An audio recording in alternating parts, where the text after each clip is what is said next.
Aviation has an ambitious goal: to make civil air transport net zero CO2 emissions by 2050.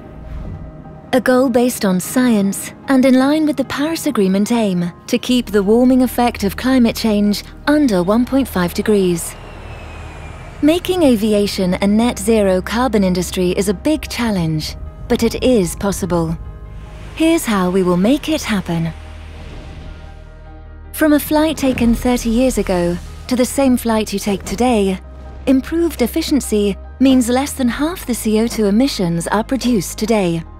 This improvement track record will continue and accelerate.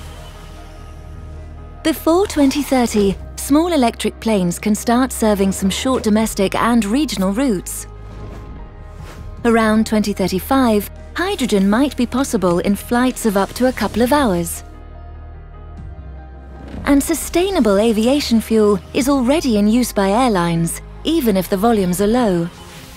With this new source of fuel, there is no need to change engines or airframes. It reduces CO2 emissions by 80% today, and by 2050 could cut CO2 almost completely. Importantly, it can be made from a variety of sources. In the next years, we expect the supply to increase and the prices to drop. That's not all. Today, we are already implementing operational efficiencies, and by 2050, ground operations at airports will become net zero. Around the world, the development of carbon removal options will help us deal with the remaining emissions. With the right support from governments, investors, and the energy industry, aviation is now aiming for net zero CO2 emissions.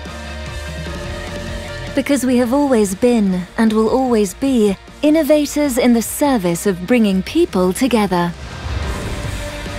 Fly net zero with us.